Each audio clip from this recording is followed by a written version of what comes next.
Hello बच्चों, आज का हमारा टॉपिक है रेजोनेंस। जैसे कि हमें पता है रेजोनेंस में दो या दो से ज़्यादा स्ट्रक्चर बन सकती है और इसमें जो लोन पेयर है और पाई जो इलेक्ट्रॉन्स है उनकी शिफ्टिंग से बहुत ज़्यादा रेजोनेटिंग स्ट्रक्चर्स हम परफॉर्म कर सकते हैं। ठीक है, तो इसी फिनोमेना को हम रेजोनेंस बोलते हैं। जैसे कि मैं आपको बताती हूँ रेजोनेंस के बारे में। तो ये क्या है, चलो पहले एग्जाम्पल कर लेते हैं। एग्जाम्पल में करते हैं हम, जैसे कार्बन मोनोऑक्साइड मॉलिक्यूल के बारे में। ठीक है, कार्बन मोनोऑक्साइड, इसके बारे में मैंने आपको पहले भी बताया है जब मैंने लेवी-स्ट्रॉस स्ट्रक्चर के बारे में बताया था आपको। तो वहाँ पे मैंने बताया था कि कैसे कैसे इन जो ये कार्बन मोनोऑक्साइड है इसकी स्ट्रक्चर क्या होगी। ठीक है, तो यहाँ पे भी बता देती हूँ मैं एक बार। जो कार्बन मोनोऑक्साइड है मतलब इसमें कितने एटम हैं, कार्बन और ऑक्सीजन, दो एटम है इसमें। ठीक है, और वैलेंस इलेक्ट्रॉन कार्बन का एटॉमिक नंबर जैसे कि पता है आपको, कार्बन का एटॉमिक नंबर होता है 6 और electronic configuration 2 4, outer most shell में इलेक्ट्रॉन 4। और ऑक्सीजन का एटॉमिक नंबर 8, इलेक्ट्रॉनिक कॉन्फ़िगरेशन 2 6, मतलब आउटर मोस्ट शेल में कितने इलेक्ट्रॉन, 6 इलेक्ट्रॉन। तो टोटल वैलेंस इलेक्ट्रॉन कितने हुए, 10 इलेक्ट्रॉन। ठीक है, 10 वैलेंस इलेक्ट्रॉन हो गए। फिर ऑक्टेट मतलब ये जो कार्बन है, कार्बन को 4 और इलेक्ट्रॉन चाहिए अपना ऑक्टेट कंप्लीट करने के लिए। ठीक है, तो इसके ऑक्टेट में कितने इलेक्ट्रॉन होते हैं, 8, और ऑक्सीजन के भी 8 इलेक्ट्रॉन। ठीक है, तो टोटल इलेक्ट्रॉन कितने हुए इनके ऑक्टेट में, 16 इलेक्ट्रॉन। ठीक है, अब बॉन्ड पेयर कितने बनाते हैं, bond pair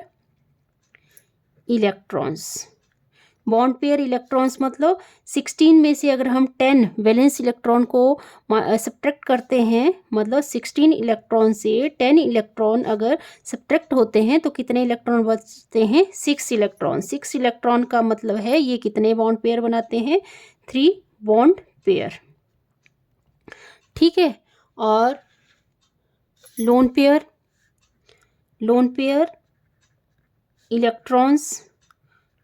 electrons find out करने के लिए हमें क्या करना पड़ता था, जैसे ये 10 इलेक्ट्रॉन हैं, 10 इलेक्ट्रॉन से ये जो बॉन्ड पेयर में जो पार्टिसिपेट कर रहे हैं, 6 इलेक्ट्रॉन बॉन्ड पेयर में पार्टिसिपेट कर रहे हैं, तो बचे कितने, 4 इलेक्ट्रॉन लोन पेयर बच गए हमारे पास। ठीक है, तो हम स्ट्रक्चर बनाएंगे इसकी, तो कैसे बनाएंगे, कार्बन के कितने बॉन्ड हैं, कार्बन और ऑक्सीजन के बीच में है 3 बॉन्ड, तो ये 3 बॉन्ड कार्बन और ऑक्सीजन के बीच में लगा दिए। और इसमें लोन पेयर कितने हैं, 4, 1 2 3 4। ठीक है, तो ये कार्बन मोनोऑक्साइड की स्ट्रक्चर बन गई। आई होप आपको ये पता लग गया कि कार्बन मोनोऑक्साइड की स्ट्रक्चर कैसे बनाएंगे। अब बनाऊंगी मैं इसकी रेजोनेटिंग स्ट्रक्चर्स बनाएंगे अब हम कार्बन मोनोऑक्साइड की। ठीक है, तो जैसे कि आपको पता है कार्बन मोनोऑक्साइड की ऐसे और ऐसे। अब यहाँ पे जो ऐसे ये सिंगल बॉन्ड होता है, ये पाई बॉन्ड और पाई बॉन्ड।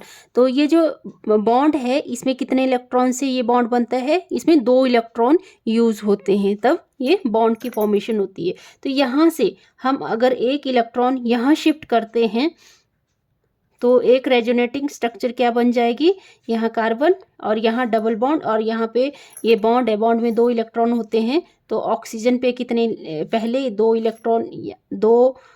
इलेक्ट्रॉन यहाँ है ऑलरेडी, और 2 इलेक्ट्रॉन यहाँ जब बॉन्ड से टूटे और यहाँ शिफ्ट हुए तो यहाँ पे 2 इलेक्ट्रॉन और हो गए इसके पास। ठीक है, इसके बाद सेम ऐसी ही और रेजोनेटिंग स्ट्रक्चर हम फाइंड आउट कर सकते हैं। अगर हम पाई इलेक्ट्रॉन को फिर से शिफ्ट करें, मतलब ये इलेक्ट्रॉन अगर हम फिर से शिफ्ट करें तो यहाँ पे सिंगल बॉन्ड, और यहाँ पे 4 इलेक्ट्रॉन तो पहले से ही हैं और 2 इलेक्ट्रॉन और हो जाएंगे। ठीक है, तो यहाँ पे इलेक्ट्रॉन क्लाउड बहुत ज़्यादा हो जाएगा जिसकी वजह से यहाँ पे नेगेटिव चार्ज काउंट होगा। और कार्बन में क्या है, इलेक्ट्रॉन क्लाउड कम है तो यहाँ पे पॉजिटिव चार्ज आ जाएगा। तो हम देख रहे हैं कि कार्बन मोनोऑक्साइड का रेजोनेटिंग स्ट्रक्चर कितनी बनी, 1 2 3। ठीक है, आई होप आपको ये कार्बन मोनोऑक्साइड के बारे में पता लग गया होगा।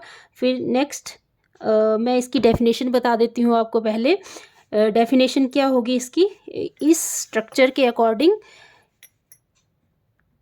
Resonance is the it is the process in which two or more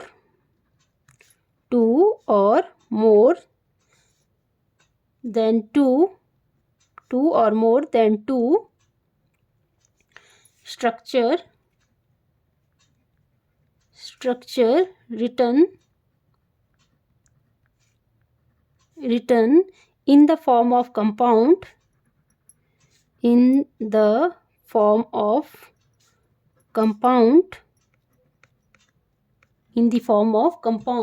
due to shifting of या moving of due to shifting of lone pair and pi electron. ठीक है, तो यहाँ पे हम देख रहे हैं, यहाँ पे शिफ्टिंग किसकी हो रही है, पाई बॉन्ड की शिफ्टिंग हो रही है कार्बन मोनोऑक्साइड की। तो इस तरह के और एग्जांपल जब हम करेंगे तो उससे ज़्यादा एक्सप्लेन होगा हमें। ठीक है, तो आपको आई होप आपको ये रेजोनेंस स्ट्रक्चर के जो डेफिनेशन है वो भी क्लियर होगी।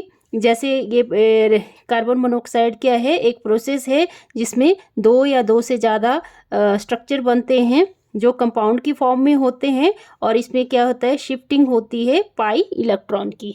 ओके, आई होप आपको ये समझ आ गया होगा वीडियो। अगर समझ आ गया तो प्लीज़ वीडियो को लाइक करें, शेयर करें, सब्सक्राइब करें चैनल को। Thank you.